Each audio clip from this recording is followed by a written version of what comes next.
Hey there guys, how you doing? Just got finished with Pokemon League. Great turnout. Since we've been doing it at our library, we've actually started to get more people showing up. A lot of kids, which has been awesome. Getting the younger demographic. We've always had more of the people who the older crowd, the seniors and masters age divisions.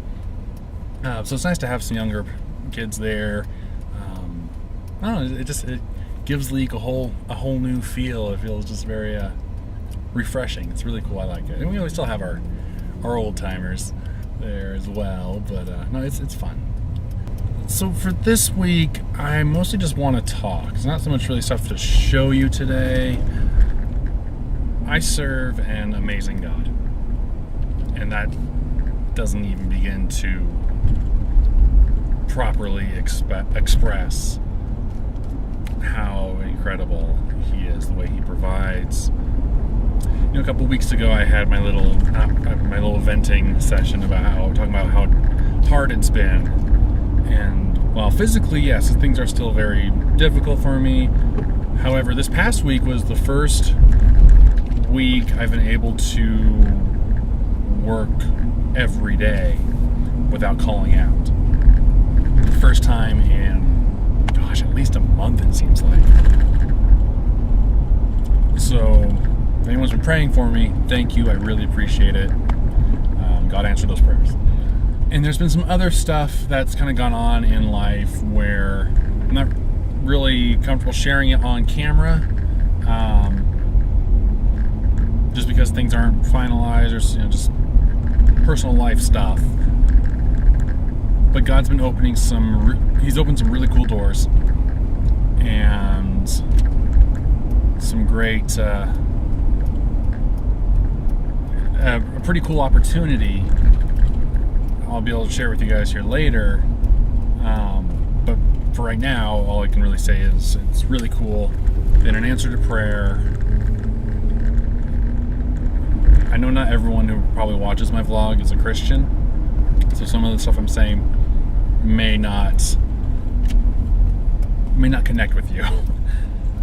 Yeah, I guess like I said at the beginning, my God is awesome. Because even with some difficulties, I can still see the opportunity for what God may have in store. I still don't know. I don't know for sure what the future holds. But I'm excited. I'm genuinely excited about what the future holds instead of just wishing and dreading. So one of the things I can talk about is with all the stuff I've been having to call out with at work, and there's going to be changes in work life. I'm actually going to have to step down from the full-time position that I'm at.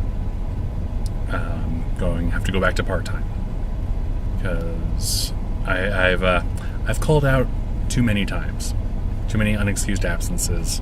Ow! I bit my tongue when I said that. So I'm having to step down. And I was kind of leaning that way anyway, just because I knew it wasn't fair to my coworkers, and I'm sure it was. I kind of already had a feeling. The last week, I had to. No, not this past week, but last week, missed a day. Talking with Wifey Dearest, I had a feeling. I was really worrying. I've got to talk with my boss about this. I just know this is going to be a problem. And sure enough, the next day, I had to talk with the manager, and she called me to the office and said, "Hey, I was actually wanting to talk to you anyway." And sure enough, yeah. Long story short, I'm going to be going back to part-time and a pay cut. So on the one hand, this is going to make things very interesting financially, but at the same time, I see it as, an opportunity. Because one of the things I've been constantly lamenting to Wifey Dearest is, this job is killing me. There's nothing of me left for the family. There's nothing of me left to get back into filmmaking. I had just made this, this past year I've been making that resolve. I'm getting back into filmmaking. I relaunched my Patreon page. I've been working on scripts, editing stuff, and it's just I'm constantly hitting this physical roadblock. And just so much strain on me from work that I just haven't been able to do anything. The timing of the stuff with work, the timing of some other things that I'll be able to talk about later. Yes, it's scary, but I'm also excited. I mean, yeah, sometimes, life just happens. Things happen. Sometimes a series of things all happen at once. But there are times when this stuff happens that, as a Christian, you realize it has to be God's timing. It's His providence. He's orchestrated these events to happen at this specific moment. The fact that we're in this situation that we're in now and not 6 months ago, a year ago. Okay, bad example. Bad example of a year ago. But compared to the life changes that happened last year, just having that peace, to quote the Bible, the peace that passes all understanding. That's something that the Bible promises us as believers, and I'm actually experiencing it. I am at peace. And it's so cool, you guys. Okay, I mean, spent the last decade in so much uncertainty, so much stress, so much grief. And I feel like it's all built up to this moment, but at the same time, it's like, it feels like such a little thing, but it really feels like that it's a catalyst to something else. Something is coming. I don't know what. I have an idea. It seems like now things are lining up to where I'm going to be able to devote more time to what God has made me to do. I am a filmmaker. I'm a storyteller. I don't know. Maybe I'm getting too excited. I don't want to go, every time I start getting really excited, I feel that little doubt. Well, now, wait a minute. But what if? What if this isn't what you're getting a little ahead of yourself there? So what if I am? I'm not going to let this excitement make me blind to logistics, to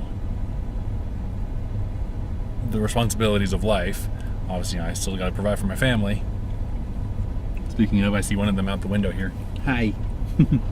I guess I've gotten enough life experience this past decade to make me a little less naive about what it takes to run a business, to start a business, to be an entrepreneur, the cost that sometimes goes into that. I don't know. I'm starting to ramble now. Yeah, just this week I just wanted to share that the God I serve is in control of everything, even the little things. And I don't want to reduce it to cliches, but there aren't enough words to express just how in awe of Him I am. And knowing that I've made the right choice in who I serve. So yeah. Thanks for watching, guys.